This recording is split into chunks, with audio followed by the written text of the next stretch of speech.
marka hadalkaygu insha Allah wuxuu ku saabsanaanayaa Puntland ayuu ku saabsanaanayaa waxaan doonayaa inaan hadhowna inaan fariin u gudbiyo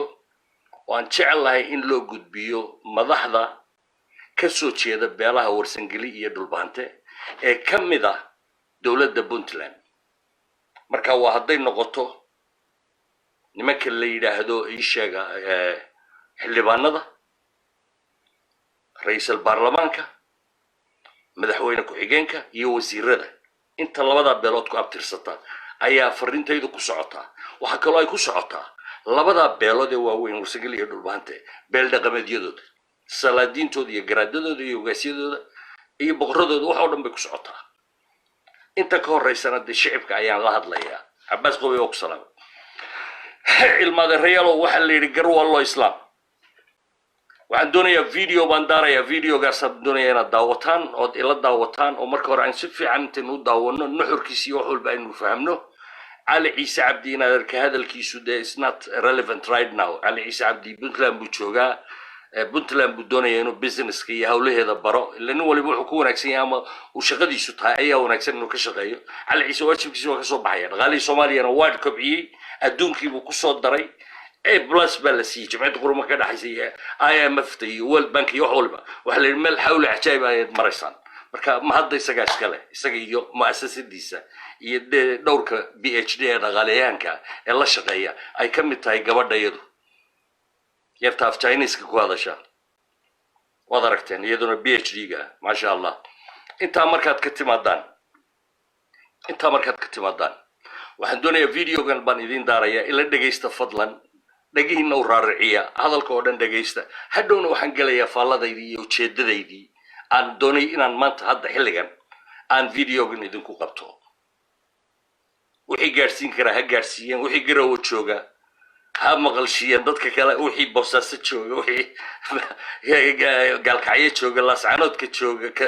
buuhood la jooga ka laas qoray jooga ka baran jooga waxaan doonayaa dhammaantiin inaad wada gudbisaan aad qaybisaan waayo waxa laga yaabaa videogana inuu noqdo mid mahadha ah mid taariikh gala mid ma garanaysa dadka wacyigooda toosiya inuu noqdo ayaan ilaahay ka baryayaa وانا بلابي والسلام عليكم ورحمة الله وبركاته واحد دقيسن دونتان مدحوينهني شرفت لها مستر دني اسماعيل وسودو and I hope that you'll take care of this video after I am done مدحوينهني دني او دكد فري aan u malaynay inay tahay degada garacad bal hadii la dhageysta oo ahayd fikir iyo riyo muddo dheer soo socday oo dadka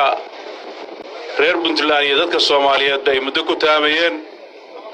iyadoo sababta ugu weyn ay tahay meesha ay ku taalo iyo istaraatiijiyada ay u leedahay horumarka dalka Soomaaliya oo ah meelaha ugu dhow badda Hindiya ee laga sameyn karo dekan noocaan ah suuqa Itoobiya u dhow badda Indian Ocean waxaan aad uga mahadcelinayaa kusimaha qunsulka ahna ninka u qaabilsan arrimaha ganacsiga qunsuliyadda Itoobiya Ahmed Idris waakow inuu maanta halkan la joogo oo kelmado ka yiraahdo maxaa yeelay dekedan marketka iyo meesha ay tiigsanayso waa dalka Itoobiya waxaan rajaynayaa sidoo indhihiisa ku arkay inay dawladda Itoobiya iyo ganacsatadeedu ay ka qayb qaadan doonaan maalgashiga dekedan waxa iyadana jooga shirkado ka socda Itoobiya oo aan ahayn qunsuliyadda baa halkan la jooga waxa jooga maalgashadayaal ka socda dalka Ingiriiska oo halka fursad u heleen inay ka hadlaan waxa jooga kuwa ka socda Talyaaniga waxa jira kuwa badan oo waqtigu uu ku soo gaabtay oo runtii jeclaa inay halka yimaadaan oo dalal badan ka tirsan dalalka Carabta iyo dalal kale taba waxaan rajaynaynaa maanta halka waxa ka bilowday in ay waqtigii loogu talagalay ilaahay idinkiis ku dhammaan doonto shalay waa lagu dhiiran lahaa laakiin dowladda puntland iyo ganacsatadeedu waxay ku dhiiradeen inay mashruucan bilaabaan shalay waa lagu dhiiran kari intii la bilaabay hadalhayntiisu waa badan tahay shirkii maalgashiga waxa ugu badan oo indhaha lagu haya dekeda garacad bay ahayd dadka ganacsiga ka shaqeeya waxay arkaan fursad hadalkii generaalka wuxuu ku jiray ganacsatadu dantooday ka shaqaynayaan nimaan dan lahayn ama dan laga lahayn hadday jirto halkaas horumarka ma dhasho in deegaankeenna dan laga yeesho sharaf bay noo tahay inaan annagu garanno dantana laga leeyahay inay danteenna ku jirtona sharaf bay noo tahay waxaan rabaa shacabka reer puntland iyo soomaaliyeedba inaan ku dhiiriyo inay soo jiitaan maalgashiyaasha caalamiga adduunku wuxuu ku tartamayaa sidii dadku maalgashada aad u soo jiidan lahayd waxaa lagu soo jiitaa waa nabadgelyo waxaa lagu soo jiitaa waa shuruuc iyo nidaam waxaa lagu soo jiitaa in loo fududeeyo waxa uu rabo in uu qabsado waxay dowladda puntland meel marisay sharciga maalgashiga oo aan rajaynayo inuu wax badan ka sahlanaan doono shuruucdii hore ay jirtay dhiirigelin badan siin doono in dalka ay wax la gashto waxaan rajaynayaa dalkaaga in laga shaqaysto macnaheedu maaha dalkaaga in la yeeshay dad badan baa isku khalda marka dadka cabsida ka muujiya inay dad ajnabi ah dhulkaaga maal gashtaan hadalkii xaad baa ku jirayo wax iyagana danaysta annagana noo daneeyaan rabnaa soo maaha marka waxaa la rabaa fikirkaas inuu dadka xulo oo dadka guud ahaan reer puntland naga danaysta annagana noo daneeya in dadka ay soo jiitaan wadamo badan baa dhaqaalahooda wuxuu ku dhisan yahay maaha in la maal gashto in la soo booqdo keliya dalxiisayaasha dalkooda ummadaas dowladahaas waxay u tababaraan dadkooda siday dadka u yimaadaan weji farxad la u tusi lahaayeen keliya iskuulladooda lagu dhigtaa marka hadde waa reer mudug baa tihiinoo waana fara fududayne dadka inii yimaada soo dhoweeye reer mudugow oo dadka ha ka sheeganina dalka joojiya cali baysteennimada oo dadku inay soo degaan gacmaha u fura haye wakiilkii gaalkacyo laga soo dirana hadda wuu maqlaaya war fariintaas waxaan rajaynayaa fariintu inay meel fog gaarto gaadhayba ganacsiga waxaa hormariya waa dantana waa la abuuraa in dan lagaa yeesho dad badan baa waxay ka shaqeeyaa in danta la abuuro dadka ganacsiga ka shaqeeyaa garanaya marka danteennu waxay ku jirtaa waa inaan dad helnaa dad nala shaqaysta iyo dad aan ka shaqaysanno oo degaankooda aan u tagno waxaa halka ka hadlaya dhakaawe iyo yuusuf iyo oo halka runtii aan filaayo inkastoo kenyaba ay dalkeenna ay ka mid tahay oo soomaalidu ay qayb ku leedahay laakiin dadka soomaaliyeed waxay ku guulaysteen degaanadii ay tageen kuwii ku dhashay iyo kuwii tegey bay isugu jiraan dadkii hadda ka yimid east africa kuwii tegey ruuxaddooda waxay ku guulaysteen inay qayb ka qaataan horumarka dalkii ay joogeen dalkan waxaa la rabaa marka dadkiisa iyo dadka danaynayaba inaan u soo jiidno si dadka sumcadda xum ee soomaaliya ka fiday oo ugu horrayso inaan nabadi jirin oo inaan sharci jirin oo inaan kala dambayn jirin puntland waxa ay hadda shirka u qabatay oo ay ku baaqaysaa waxa weeye waxaas inay beeniso soo inaan beenino diyaar uma nihin waa marka gala ka saartaan shabaab shirkadda turkiga ay halka hadda fadhido oo ka hadlaysa oo ku dhiiratay inay mashruucan qaadato waxaan rajaynayaa shirkadaha caalamigaan ugu baaqayaa inay dalkan ay maal gashadaan waan hubaa inay ribix ka heli doonaan waan hubaa qaybtood inay degaan u noqon doonto waa dhul qurxoon waa dhul istaraatiiji ah waa dhul dad fiican leh waxaan ka rajaynayaa dadka hogaamiyaasha bulshada ah qaybahooda kala duwan inay u barbaariyaan dadka soomaaliyeed in lala noolaado soomaali hadda waxay maraysaa inaan reer u gudbin annaguna waxaan rabnaa inaan caalamku u nala noolaado marka waxaa la rabaa caqligeenna inaan furno degaanadeenna dadka aan u furno dadku ay nala shaqaystaan soomaalidii kaloo hadalkaa ku tuuray ninna soomaalidii hadhow ciidan iyo dhagaxda ninkii halka wax ka annaguna dhisa adduunka inaan wax la xaguu la qaybsano tegayaa ma room u rarayaa waay maalgelinada dalka gala ninna ma raran karo haye midda east africa gelaysa mm iyo midda dubay iyo imaaraadka iyo sacuudiga iyo dhulkaas ay ajaanibtu gashanayaan ninna kama rari karo waxaa runtii in la xuso buudan markay dubay bilaamaysay ninka hadda madaxda ka ah dubay aabihiis sheekh raashid markay furmaysay listen to this carefully maalgashiyaashu dadkaas fiican u waa dhegeysta. dadan oo kale oo xoolo dhaqataa ajaanibtii bay ka baqeen wuxuu yidhi dadka dhulka hala siiyo daaraha hadhow ma raran karaane maqlaysa markaan waxaan odhanayaa cidna inaga raramayse dadka dhulka marka uu xataa dabco inuu ka tago aduu kaa gadanaya marka u dambaysa aduu xoolo yeeshay waxa uu oo ku shaqaysa. mugaan rabno waa marka waan bililqaysa rajaynayaa dadka reer puntland haye inay ahmiyad siiyaan ganacsiga iyo maalgashiga iyo kobcinta dhaqaalaha sidaasaa araggeenna iyo muuqaalkeenna isku bedeli karaa oo dadkeennu ay u heli karaan intaas waxaan u qaylinaynaa hay-ado hadda waxay maraysaa hay-aduhu war hay-ado loogu yeera qashinka naga qaada wow marka dhagaxdii aan soo aragnay hay-ado ma burburin soo ma ahayn waxa hadda halka la isugu keenay ee crasher iyo aan soo aragnay ma hay-ad baa wax ku darsatay waa ganacsi waa dowladda puntland iyo dadkeeda oo wada socda meel loo soo shaqo tegay noqonaysaa shirkaddan turkiga waa hore way u soo shaqo tagtay soo maha waxaan rajaynaynaa caqligaas inuu kobco oo aan ku kalsoonahay deegaankan dadka degan inta aan ka arkay iyo dadka reer puntlandba inay u caaboon yihiin in lala noolaado taariikh bay u lahayd reer puntland in lala noolaado in lala wadaago khayraadka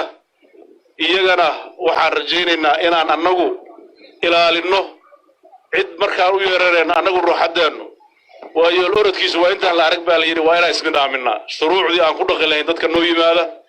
hadday xadgudbaan habkaan isaga qaban lahayn dowladnimada sidaan u kobcin lahayn dhaqanka dowladda iyo dadku inay wada jiraan in la abuuro weeye dalkan wuxuu soo maray marxalad aad u badnayd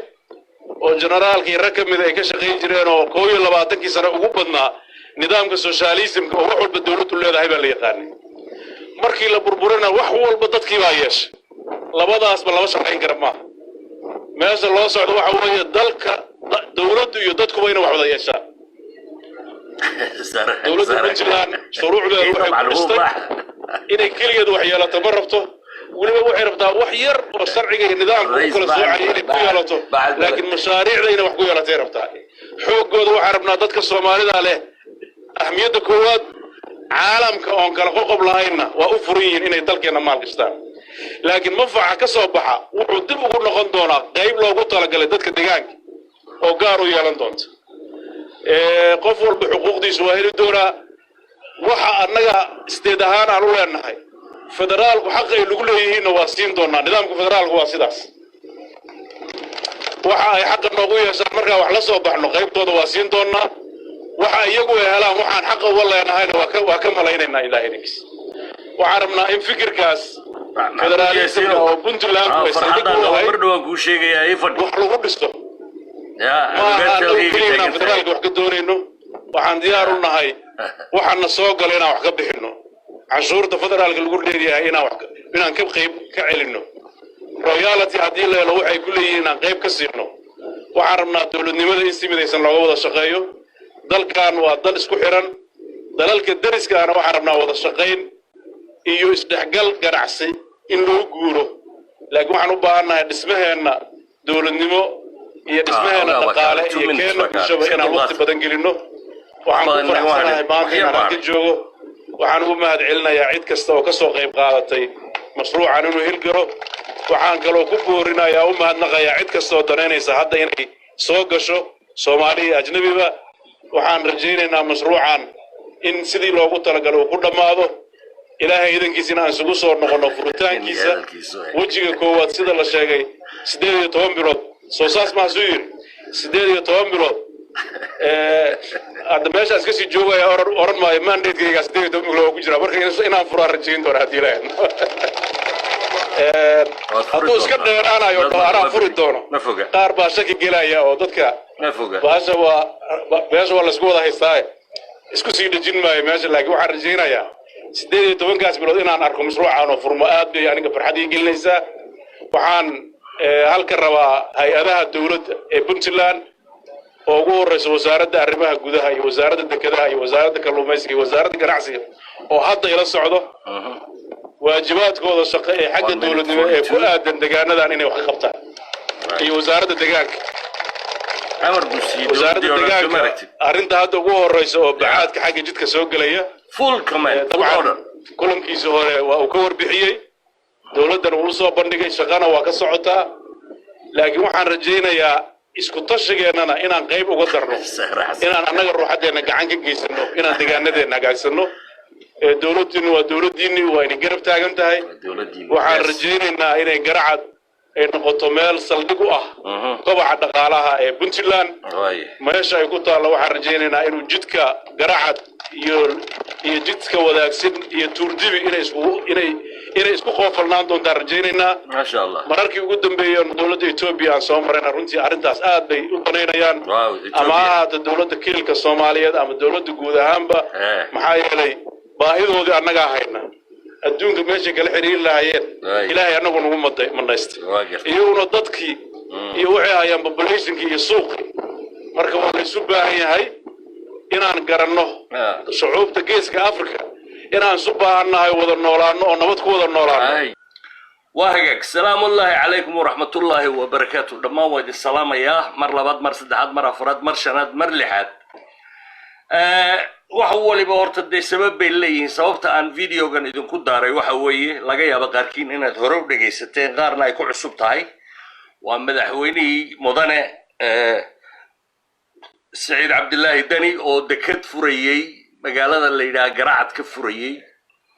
حساب سن قبل كمدك ودكت إن بدل لهذا الهيي ودكت له أركو إنه يدخلي وين يهرمر وين دولك كوي لندنته شقا أبور فربضنا وكبل عبد الدونات دي الله جنون على وك سلام شدو مركا وحلنا أرتا مدح وين واد ما تنتهي أو شادي واد جودتي دواتكم ما تنتهي أوكي intaas marka aan kaga baxo ninka madaxweynaha iyo dekada uu furay waxaan rabaa hadaba inaan arrin yar taabto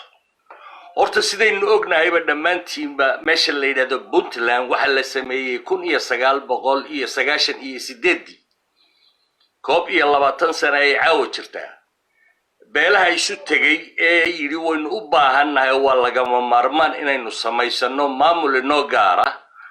oo ahaa maamulkii labaad markay kii Somaliland ay samaysteen ay waan go'aynaa maamulka labaad ka daba samaysmay marka loo eego maamul goboleedyada wuxuu ahaa maamulkan isaga ilaa Puntland wada ka madaxweynaha yahay Mr. Deni waad ogtihiin oo beela fara badan baa ku heshiiyay inay meesha wada yeeshaan wada ilaashadaan ka wada faa'iidaan wada dhistaan wada hagaajistaan ahdi baa la galay دستور بالله صحيحي والله دارتي سيدي بالكي لا دغارنكا اسغا غراد محمد صلاح ولا سو عني دغيسو hadaba haday sida ahayd waxa weeye gari Allah taqaana baa la yiri gari Allah taqaana wadogtiino 1998 magaalada la yiraahdo Garowe la yiraahdo ma jirin wax Garowe loo yaqaanay ama jiray ama dhisma ama aragti leh wala aanay u jirin iyo billahi tala intiina meesha joogtana marxaatad igati xitaa meel la seexda may lahayn makhaayad wax laga cuno may lahayn gaariga la saanood ka baxay waqooyi ka yimaada uu dhaafi jiray wuxuu isku day jiray inuu gaalkacayo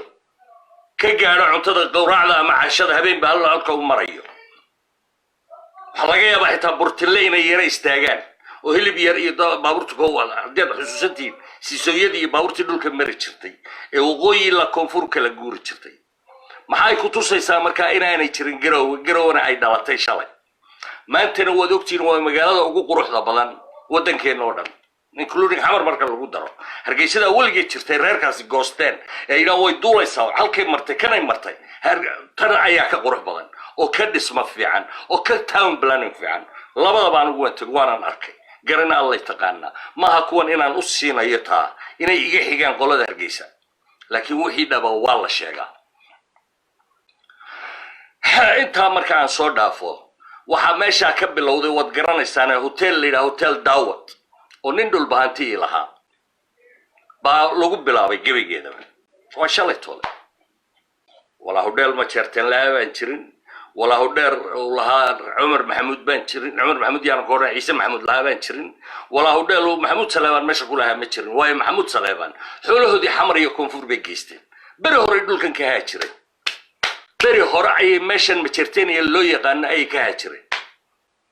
weligood may soo dhigan habeen baa laydinka soo eryanaya idinkoo faramaran oo qaaqaawan baad kusoo noqonaysaan dhulkii aabbayaashin iyo awoyaashin idinka tegey wallaanay reerkaasi meel u dhigan waayo cidun baa kaga hadhi lahayd dhulka hartigayadaga kale qaar dee dhulkii bay sii joogeen qaarna way raaceen oo meelahaasay la joogeen laakiin qoladani si fiican bay meesha uga guureen ilaah baa taa igaga sarreeya idinna waad ogtiin markii la yidhi puntland aanu samaysano puntland waxaa loo sameeyey meel reerku ku nasto waayo tuka baarcad baynu noqonnay xaggana isaaq baa naga gumaadayey xaggana hawiya naga gumaadayey waxa la halkaynu ku badbaadnaa war dhulkeenni inagu celiyo dhulkeenna aynu samaysano alxamdulilah talo wanaagsan bay ahayd talo aad u wanaagsan oo qurux badan bay ahayd maanta waa taa midhaheedii la guranayo haddaba walaalayaal pointkaan meesha ka wataa waxa weeye puntlandtii reeruhu wada lahaayeen ee hartigu ka kow ahaa hartigu waa toddoba oday weeye inaad taqaanayn iyan kala garan maaye maxaa intaa kuu dheer waxaa kuu dheer leelkase oo walaalkeena waxaa kuu dheer awrtable oo walaalkeena waxaa kuu dheer carab saalax oo awowgeena maraxaanka laftiisu de way nagula jiraa meesha reerka layaa wagardhac iyaga laftooda waa reer puntland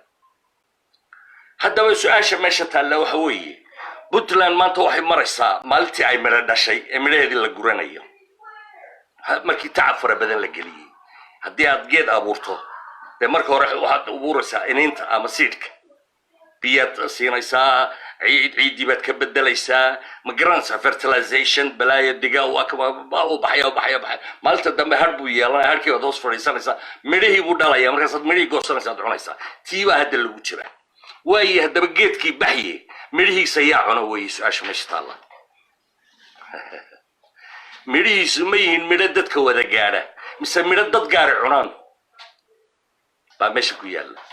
su-aashaas waa laydinka baahaya inaad jawaabteeda heshaan maskaxdiinna ka yar shaqaysiiya haddii meesha tan dad isu yimid oo collective isu yimaadeen oo ay axdii marsadeen oo yidhaha meesha aynu ka wada shaqaysanno oo wada dhisno oo wada ilaalinno oo wada difaacanno de waa xaq iyo xeer maaha in midhihiisa dad gaari cunaan xaq iyo xeer maaha wixii puntland ka soo baxaa in lagu dhiso magaalooyin reero gaari leeyihiin inta kalena la dayaco xaq iyo xeer maaha xaq iyo xeer maaha haddaanu nahay dhulbahanti iyo warsangeli dacwadda aan meesha ka wadaa waxa weeye war intaaba waan idin daawanayna 21 sannadood war nimankiina weliba ma jeerteen la yidhahda maxamuud salaabaan kooha ka ahaadee ilmaade rayaalow waxa damiirkiin iyo dadnimadiinu idin siisay inaad annaga naga faa'iidaysataan oo nagu dul dhisataan dhulkiina annaguna aanu markhaati idin ahaano bal haddoo fiirsada garow waad nagu dul dhisateen oo eerboodha iyo balaayo u samayseen boosaasaad nagu dul dhisateen oo dekada iyo cajaabi wax walba u samaysateen qardhaad nagu dhisateen oo si magaalaad ka dhigateen yaab leh gaalkacyaad nagu dhisateen hadda waxay maraysaa garacad wataabadiinii waad samaysateen inta magaalo aan sheegay ma jeerteen kale waa tan hore u idha anigu de ma jeerteen waa maxamuud saleebaan iyo in lagu qurxiyey anise waa ku salaamay soo dhaweyn abtiyey inta magaalo aan sheegay maxamuud saleebaan baa leh boosaasa iyagaa leh oo cismaan maxamuud baa sheegta cali saleebaan iyo deshishe war ka badh buu yidha aabbaha waslaangaabyo ka leexo sibtooda iska galaan garowe waad ogto rag baa xaaraan ku haysto faroola halkaa taaganoo shaarubaha miiqanaya adduunyo gaalkacyo waad ogto niman cumar maxamuud la yidhahdaa iska haysta haddana garacad baa u fitay war allaan idinku dhaashay dhulbahante iyo warsangeliyo war ilaa imise ayaad waxaad daawanaysaan wardakadii laas qoray ee waxaan oo dhan ka horreysay ka sii niyarsanayd rubad lama gelin umana tirsana reerkan maalin kaliya iyagoo hadal haya weligaa maqli maysid war dhulka iyaga annaga maqan ee ballantiisu ay dhulka hala wada difaaco waad ogtii siduu ku maqan yahay jawaabta naga soo gaadha garowe dhulbahantoo dhulkaaga xorayso weeye ahdigeennuna wuxuu meeshii la soo galo waa meel laynaga soo wada galay waa inaynu halkaa ku wada dhimannaa oo difaacana laakiin waxa weeye mar haddii aan la weerarin meesha la gaalkacayo mar haddii aan la weerarin meesha la yidhaahdo garowe mar haddii aan la weerarin qardha iyo meesha la boosaaso dhulkii waa nabad because inta kale waa iska suubis bay ahayd dan iyo muraad kama lihin weeye marka walaalayaalow idinkaan idin weydiiyey allaan idinku dhaashay anigu u malayn maayo ma jeerteen inaan garowshiye ka helayo waayo hadduu yaqaano garowshiya sida loo bixiyo beri horu garowshaan bixin la odhan la war inagu dharagnay dhulkeenna inaan dhisanay bal walaalahaynu nu soo noqono xitaa cuqubadoodii ishooda inagu dhacaysa ayuu odhan lahaa laakiin dee alla uma abuurintaa waa anaa qaatay walaalkaa dee waxa weeye waa siduu yahay ku qaado kuma nici karno mana goyn karno horaa waxaa loo yidhi sankaagoo qurma lama gooyo ma goyn karti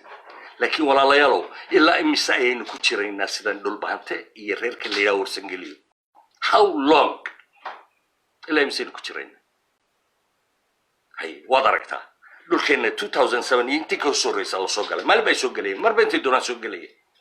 inta madaxweyne ilma adeeraysa daba bartay oo cabdillaahi yuusuf ugu horreeyey intuba markhaati bay ka ahaayeen in ay doordoonayeen inuu soo socdo dhulkeennana qaato xuduudkii somalilandna uu isagu xalaalaysto oo xidho ma jeerteen baa u ogolaaday ma jeerteen yaanan odhanay maxamuud salaaman baa u ogolaaday dhiilkooduna waxay war annaga iyo cadaha noo soo dhaafina laakiin wixii aad doontaan warsangeliya dhulbaante meeshaad doontaan kala dhaca taana dee taariikhda sheegaysa wixii la soo maray baa sheegaya xaqiiqada aynu indhaha ku hayno maanta ayaa sheegaysa marka walaalayaalow waxa weeye ilaa imisaynu tan qaadan karnaa waxaan haddaba maanta rabaa hadalkaygan oo runtii aan anigu u waday ma ahayn shicibka inaan u wado waayo shicibku dee hadduu wax yeelayo ama wax garanayo beri hore laakiin anigu waxaan la hadlaya nimanka madaxda ah iyo beeldhaqameedyada puntland u daacadda 24 saacadood ee warsangeli iyo dhulbahanta ah war adeerayaalow ilaahay ka baqa war dulmi iyo dani weyn baad nagu samayseen war xuquuqdayadii baad danideen war idinkaa madaxa nagaga taagan war idinkaa na gumeeyey waxaan la hadlayaa ninka ugu horreeya madaxweyne ku-xigeenka axmed karaashi adeerkaya waxaan la hadlayaa ra'iisul baarlamaanka la hadlaysan adeerkaya waxaan la hadlayaa xildhibaanada warsangeliya dhulbahanta dhammaantoodba war ilaah baan idinku dhaarshay ilaa imisaad ka raalli ahaanaysaan idinkoo garow iska joogo qaad iska cunaya in habeen walba nin walaalkaaga kula dhasheen kaa laandheeraysnayn oo kaa abtirtimo fiicnayn oo aad axdi wada gasheen inaad dhulkiina wada difaactaan dhulkiinana wada dhisataan oo adoo arkaya kugu dul dhisto oo kugu dul lacagaysto oo kugu barwaaqoobo oo adigana sidiina gumeedkii marba waxya kuu tuuro war ilaa imise damirkiinu qaadanaya waxaan la hadlayaa nimanka dowladda puntland ku jira ee warsangeliya dhulbahante ilaahayna waxaan ka rajaynayaa warkaygu inuu idin soo gaadho waanu idin soo gaadhay qaarkiina oo igu xidhan yihiin waana dhegaysataan ilaa imisaad raalli ka ahaanaysaan war waxaanu galabsanay aad ma jeerteen noogu gumaynaysaan maxay tahay waxa dhulbahante iyo warsangeli ay galabsadeen ee ma jeerteen aad nagu gumaynaysaan adeerayaalo maxay tahay miyaanu nin ila dhasho inaan harti ahayn oo aanan wada sidnayn oo aabbanna wada dhalan oo DNA aanan ka wada iman shahwad nin miyaanan ka wada iman sidee baan anigu markaa isaga ugu noqon karaa khadaam weliga ag jooga oo isagu yidhaa warnaax oo kobac oo dherag adugu oo wax walba cun oo wax walba qaado adaa qurux badan adaa dadka u buuran adaa kana anigii baa isilaabay waay maxaad markaa adeerow nimanka garaadadayadaan la hadlayaa salaadiinta warsangeli baan la hadlayaa adeerow maxaad waxa u ogolaateen macnahaygu maaha inaynu majarteen la culoono aynu iidoor ogolno aniga iidoor xaggiisa ima marin kartaan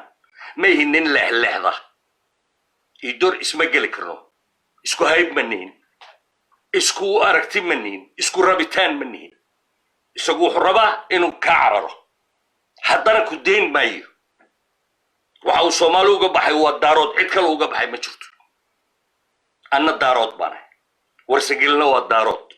مركا كيل منه دارود ودوا النبعي لكن ورسنجل يدل باتك حيسريا ده كيل منه هدو يسقوا علينا أنه وامير قبنا إلا قيامنا بريقا نوجو تاجنو وحلا لي وحسور قليا ما شفت لقي لنا ولا يسقوا كينا إنت نفكا كنا والله ولا اعتراف ولا دينه سلعة يكونوا لين بيكونوا ولا ريان صدق سنضوض كله هداني هل كي تاجين كسو تنازل ورقة سعودية هذا وتامر كان كيما دايساق وان كدغو ارن شيء تيدي سوكيه غوريغيغا يرير كيغي اللي انا جاي ما جيرتين iyo nimanka la warsangalay ilmaadeer manihina walaalana aaba wada dhalay sidee baan anigu ninkan marka anigu aan maalin walba aan u dhisay gurigiisa dekadiisa wixiisa maalkaygi xoogaygi cashuurtaydi muruqaygi xabadaydi aan u sitaa for what reason hayta waxaan u sitaa ورجر الله يلاه جر الله يلاه حفلنا إن ما تشرتن إذن جرابه ويدا والله وكو غلطنا ماشى كسوح كواركا وحن إسقى الله سنين إن قمت دلاي هذا دول باتي ورسنجلته ما هينا ندو كدرة يتولكي لكن وأركتي ذا يوحن درامي يوحن أنا بسوارك إذن كن أنتي نبض وادي لغبتان تا مركا هذا روح وي goorma aynu inaga iyo nimanka leeyama jeertaan xisaabtamayna xisaab hadaan ay ogolayna goormaynu Puntland ku kala baxayna simple as that ma ha Puntland in reer kaliya yeesho way haduu reer kaliya yeelanayo de markii hore waxay oranayaan war idinku ma jirnaa naga wax ayaga sameysanayn laakiin kaalay oo aan ka faa'iideysto oo aan dhiigaaga jago inaad ma soconayso ilaa sidii nidaamkii yahuud ilaa qiyaamaha ma soconayso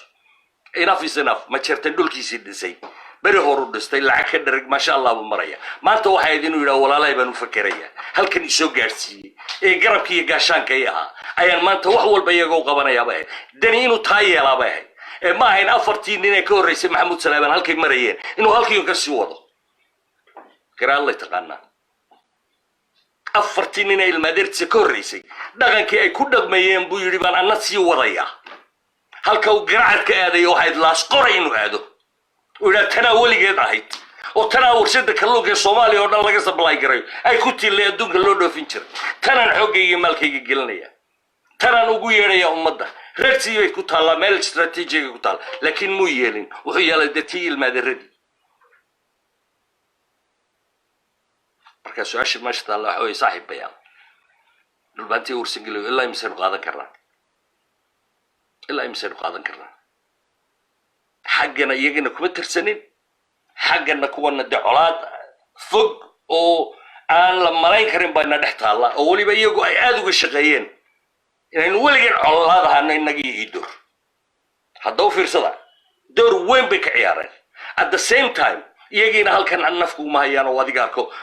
هنقول فرالا روساك سكيكا هيا ما كان الله هذا شنو حقول أرد الكاجي صح رئيسه ورولكيgu miyaanu dhulkaagi ahayn war miyaynaan isla arsano inaan meel walba difaacanayna war shalay toole markii aad kismaayo u bu'aysaad lahayd kismaayo waa magaalo harti oo anigu aan sharaafad ku lahayn ee gebigeeda uu lahaa nin ma jarteena gebigeedaba daaraha dowladda oo dhan lahaa aan axya booldan warutod waatan ku dagaalanay waatan dhigayaga oo horay ma ahayn midaan anigu dhul doonay adaan kula doonay adaan ka rabay ummadda ilaahay tukabar cadka u noqotay ma jarteen cid waliba وراديني ديجيس فعل كي هي هذيك جرمك وجلية هذيك جرمك وجلية حد مالي تعالي تأدو يورثتها وأترابي وسيوه كان ولي تاي ما تصدون تكيل واحد دون تكوده واحد دون تكقاضو حاتو سمايسا واي يعني حمارة هاي يعني إنا نقول مدماء هاي يعني إلهي كقول حسابتنا من بريتولي marka waxa weeye adeerayal waxa la gaaray hadaba hadalkan soo koobay dhulbaantii Warsangeliyo adeerayal hadaynu hore u tashan weynay tani haynoo noqoto ibra aynu ku cibaara qaadano maanta haynoo noqoto tani garow lagama hadalhayo dhibka isaaqo inagu hay hadaynu Warsangeliyo aan nahay iyo dhulbaanta ee uu dhan kala qaybinayo oo lacagteena saqajaanka hoosta ka soo dirayo oo waa ninkii shalay toole ciidamada la soo baxsaday 750 Warsangeli بدل سوق اللي نشعب كوتمين وذيك حالي مغلي هبين هوري ولا هور ودنا سول جويسين أول بمشي النفق ما إننا أوجينا غير باهستي إذن كدرتينا الشعب ويال غربة شيء ويال ده كأفر بلود بنشوفنا وحلا لي وإحنا صوق علي عندنا لا هذا الشيء عندنا سلوك سميتنا ما نعرف ورتي هو البلنكي لها ما رب سحرت ده سوق عقيدتك كغيب قال هي بريتو لادي دنا على لقى سوق حق كونفورتي يبالكي يال كان لقى سوق لا قيلده طلاي والغونا يا هرتياي ورسجلكم ميدول بانتكم بالغونا inaguna waa dhoohanno markaynu tollaa iyo hartiya maqalno baa nin waliba waxa ay intuu halkaa dhigo qoriga qaadanaya oran maayo war maxaa dhacay oo ay hore inta u sameeyeen ma garateen marka walaalayaalo anigu ma jeertan waa jeclahay waa tolkay waa ila dhashay waa ku khasbanay aabana wada dhalay ilmaadeer maniin isku dhiyanay baana laakiin sidoo uu ku shaqeynay ma jeertan si walaaltinimo ku jirta ma si islaamnimo ku jirta ma si tolnimo ku jirta ma si Soomaalinimo ku jirta ma si daaroodnimo ku jirta ma si kabla lahnimo ku jirta ma si hartinimo ku jirta ma marka aad reeyal aynu turku dib u baandayno waliba hadalka kelmadanka ma jeerteen aad iyo aad baan xaal uga bixinaya way ma jeerteen dambiga ma wada laha qoys kaliya kamid ah oo ilaa qiyaamihii iyaga laftooda madaxa intooda kale kaga tagnaa maxamed salaaman la yiraahdo oo kaligi xariifa oo aniga mooyee cid kale ayay noolaan waligiiba u noolaa baa waxaan oo dhibata ahaya wadinka arka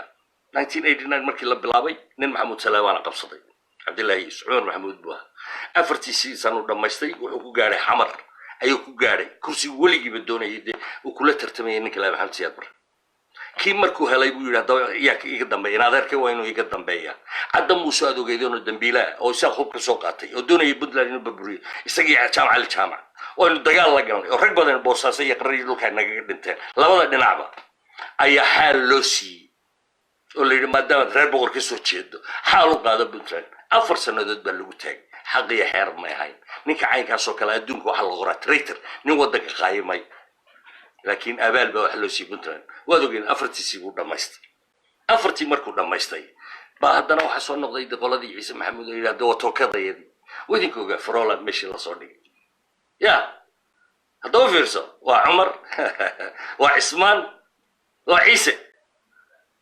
inta hadday ku ekaadeen ay yiraahdaan khalaas saddexdeena reer Maxamuud Salaaman kala qaadanay wax dambe ay nagu noqon gobonnimo noqon lahayd nasab dhalay baynu waligan ku sheegi lahayd boqortooyada ay sheeganayaan waa xalaal baynu oran lahayd laakiin maxaa ka dambeeyay tookadii baa laynoogu celiyay bis waa inay jiroonigu had mar labaad soo laabtaa idinkooga cabdiweli cumar maxamuud mar labaad lagu soo celiyay maadaama cabdillaahi isugu horreeyay jiroonigii labaad baa bilaabaya marka waa inaan ku bilaabnaa nin cumar maxamuud waxaa la keenay ninkii odayga cabdiweli bingo saloma cabdiweli waqtigiisa waa la dhameeyey yaan ku xijinaa markaan reer boqolkii naga cadhoon xogaa yara guguxayeen kana dani soo fadhiisiya maaldo waa dhamaanaya farolo deyntaaba ka sii shaqaynaya wiilkiisu sii diyaar garaynaya wiilkiisa ayaa dani ku xigi doona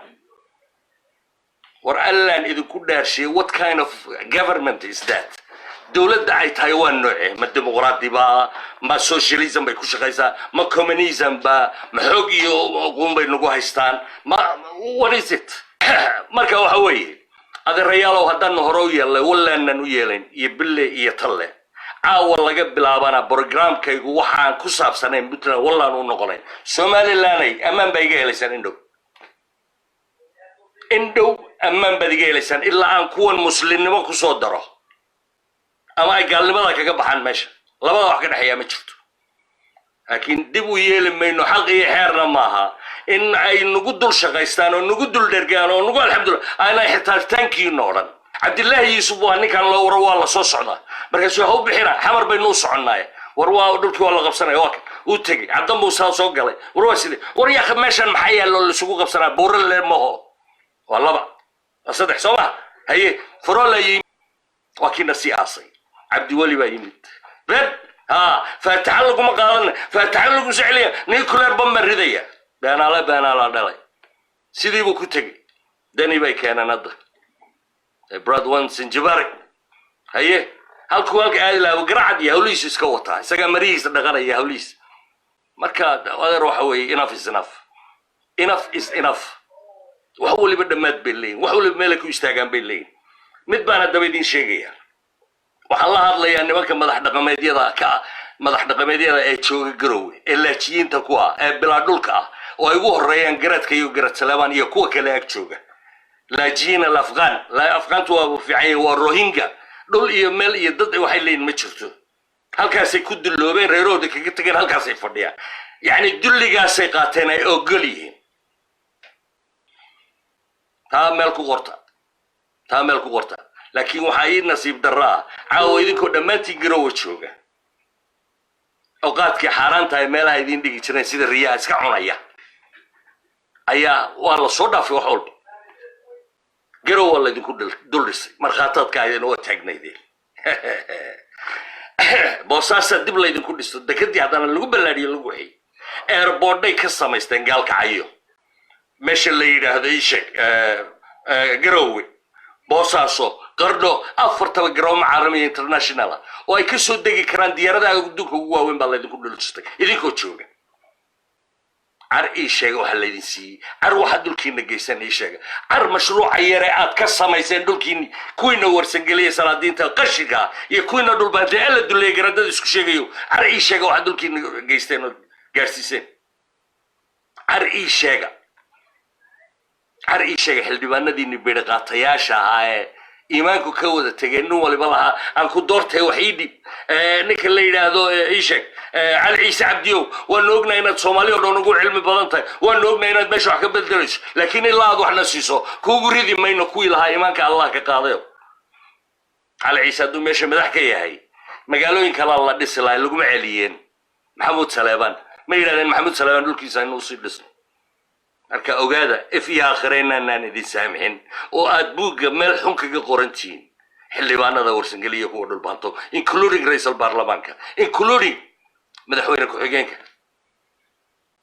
nimankiina dadka kaday nimankiina dadka u lugooyey nimankiina dadka u gumeeyey reerkan wallahi inaydinaan ifkana aanaan idinku saamixin aakhirana aanaan idinku saamixin warsangeliya dhulbaantana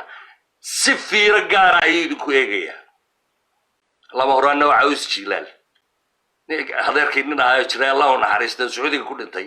cabdulqaadir cali geele loodhan jiro sacuudi ahaa weligii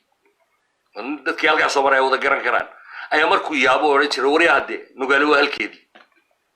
marka nimankii naasow nugaale waa halkeedii sanaagna waa halkeedii lama horan waa caws jilaal waxaan filayaa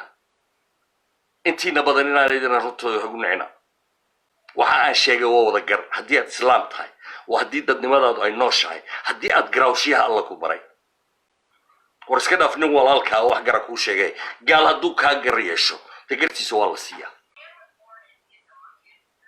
halkaa waxa weeye war dib u yeeli mayno war dhulbaantaiyo warsageliyo wallaynaan dib u yeelin iyo bille iyo talle war dhiirada oo sidayda hadla xiniyaha laydin qabay hadla oo mowqifkiina caddaysta oo xaqa ilaahay ku taagnaada oo iyagana ha ka gardaraaneen laakiin waxay ku gardaran yihiin waa inaad ku qabataan bartooda war 21 sannadood oo dulli iyo silci iyo darxumaa baynu dugsanaynay haddaynu warsageliyo nimanka la yidhaahdo iyo dhulbaanto weliba aan u hadlay qolyaha kalena walaaleen walaalkase war reerkii nala dhintay kismaayo markiinu maxamuud salaamaan dabadooda difaacaynay war reerkii nagula dhintay meesha derbi daarood loo bixiyey ilaah baan idinku dhaarshay ma maqasheen mashruuc yar oo kaliya oo laalkase galdogob looga sameeyey ma maqasheen waxay puntland ku kordhisay ma maqasheen reerkii awartable loodhan jiray mee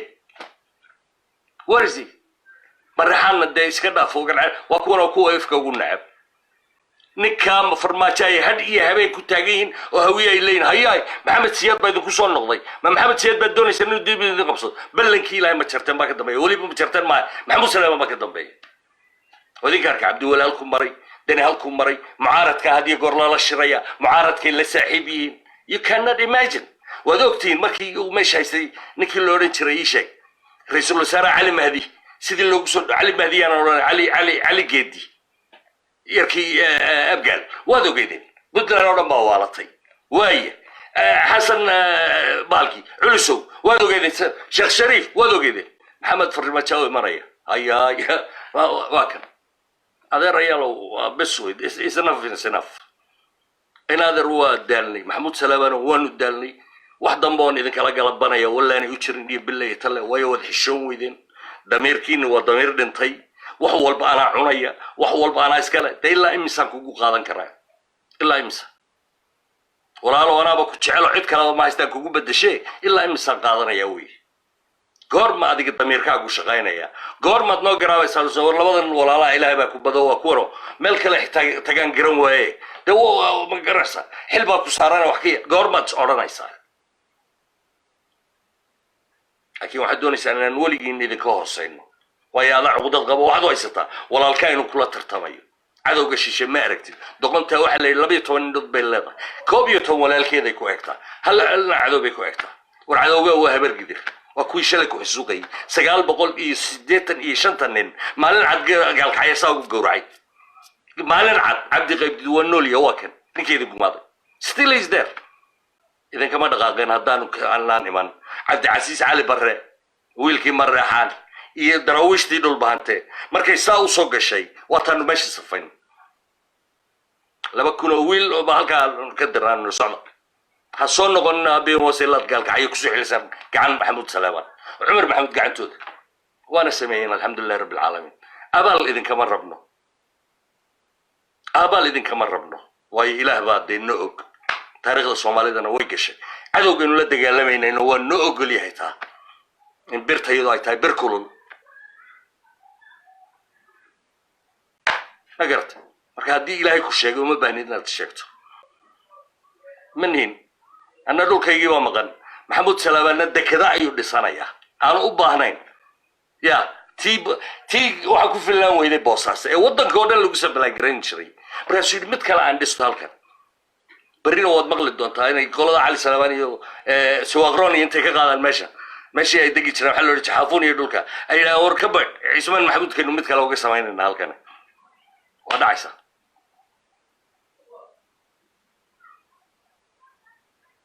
marka waxa weeye adeerow intii doqonnimo aan doqon ahayn noqonay inta ay ka badan ma qaadi karno marka adeereeyal waan iskaga baxno tala gaar ah samaysano dib u soo noqono xusbi siyaasadeed oo aynu kula gorgortano dawladda weyn ee Soomaaliya waa inaynu falowgeed qabanaa ka dhaxeeya dhulbaanta iyo warsangeli iyo cidii kale walaalaheen soo raacayo ay kamid yihiin leelkase mareexaan aw table cidii soo raacaysa xusbi cusub aynu ku gorgortano siyaasadda Soomaalida ka qayb galno aynu isku dayno xitaa maamul goboleed inoo gaara inteena kale aynu samaysano لكن سيدان أي نكوتشر كريم ماينو بطلان وحبا كمان ليهم بطلان نمان با شاكتي نمان با قاطي نمان با أفدوبي نمان با كفصدي أينو فرهاو قادمو يينا كنعين يينا كوهبارون أينو حلال عليكم وأنو يدين هاي النقاطر لكن ماشا وحي إنو يالا المغرية المجرى قرحت سلفتي سوا الصومالية دين الراعيان يجي لفتي ديقبان نسكولينا أهلا وسهلا سو دو هذا قرحت لكن سيدي هورا وحبا لغو ودي مايو قرحات سو سيدا خاتب بالله وقت تاقنتي نماك تشاقانت اللي يلاد ايانو انوغنا محمود سلابان نمان اللي يلاد تشاقان كلا هالكرا ايانو خاتب بالله وقت تاقن بابنتا marka waxa weey waa inaynu waa cusub oo bilowna waad ogeedeen sanad iyo badama laba sanad ku dhawaad iyadoo meesha ciidiba ka hadlaa arrimahan inaan anagu bilaabay aan kacdoon baan bilaab kacdoonkii waad aragteen halku gaaray meel kasta ayuu gaaray dadkii waa dhiiradeen wadinka arka dad badan oo hadda qof waliba uu samaystay YouTube channel dad badan oo siyaasadda ka hadlaya qabiil walba la wadinka arkay none of them was talking about it before I do that alhamdulillah kacdoonka labadan hadda sameynayna waxa weey kii Puntland ay ku kala tagi lahayd kii Puntland lagu kala bixi lahaa ballankii Ilaahay caawaan bilaabay waana soconaysaa حديث بنقولنا واند أكتين إن سومالي أردن إيمانيس ويبرد بركبنت لان عدكو فرح لهم ويعد كنا حيسا ما شفتوا أنكا هاي ندول بانتي يورسنجلي لكن ده محايقو طالع شريتان كده محايقو طالع إنا يدونتا يفي عناني marka ayana waan ka shaqeynaya si ku dumi lahayd awaldu wixii hadda ka dambeeya sira badan oo hayna banaanka soo dhigaya macluumaad badan baan raadinaya wax allaali iyo halkay ka cuntay galdalooladeedo baan raadinaya wallaana dib ugu xil qarinayay billahi taala intaas ayaan doonaya caawa inaan ku joojiyo aad iyo aad baad u mahadsantiin جزاكم الله خيرا بان إذن الله يهي أنا قد أتكس كمان ما أقول لكن مركا أنا هلو وحنكم ما أقول ومن حريستو وإذن كاركي ninka odayga caawa dekedoodii furanayay ama ta ka dhacaysa xabashi baanu ka iibinay xabashidu waa walaalahayo waa dad caynkana waa sida tan de kuwii ka horreeyay horey u iibsheenaad inta kale israaci way ila taladeeda cid kula leey ma jirtay axmed karaash baa number 2gaaga oo xitaa kuma oran karo wartaa kada awood buu male way jagada aad siisay ba waxay tahay jagaan xitaa saxiix lahayn jagaan xitaa saxiix lahayn way hadduu joogo iyo hadduu maqayo waa isku mid isaaq umaad ku waalateena war kuwana isaaq gacan kula dhashay isaaq nimanka ku jabiyo waa nimanka walaalaha isku sheegay walaalka ee maalinta uu ku baahan yahay tollaay walaalaha ku odhanaya horaan noo sheegnay taartinimadu waa credit card weliga jeeba ku wada sita marka ay kugu go'an tahay credit cardka la xoqda si aad lacag uga la soo baxdo inta kalena jeebkaaga ku jira hartinimada iyaga ku shaqaysta iyaga la soo baxa maraan we support you too ma garateen marka waxa weeye adeer waxa weeye dib u qaadan mayno wallahi inaan dib u qaadanayn billahi taala haddaanu dhul baantanaayna waanu u dhimanaynaa ninka la maxamed cabdullaahi farmaajo ma aha inaanu idinka xigno laakiin gabadhayadii waa dhashay inaan gumeed midhan baatiine abtinimaad kaga xishoon lahayd anaad oran lahayd war 4 sanadood wiilkeenu abtigu nahay ha dhamaysto dadka kalaba oo isqaraabaystaa isaaqu isqaraabaystaa hawiye oo isqaraabaystaa laakiin idinku ficil ma liidin waa aniga mooye cid kale waxba qaadan waa risaaq iyo rashiid mooye dadka kale rooti miya ad garanaysaa markii arrinkaas la idinku soo saaray 60meeyadii bay marka waxa weeye hadalkii intaasan kusoo koobay caawa aad iyo aad badamaantiin u mahadsantihiin waxaan jeclahay videogaygan inuu meel walba gaadho waayo waxaan ku hadlayaa waa xaq weeye cidaan ka gardaraya ma jiro cidaan meel kaga dhacay ma jirto cidaan caayay ma jirto cidaan aflagaadiyay ma jiro laakiin runtaan sheegay runtu hadday idinku caaydiin noqoto ama idinla xumaato ama idinla qaraadaato idinka idin taallaa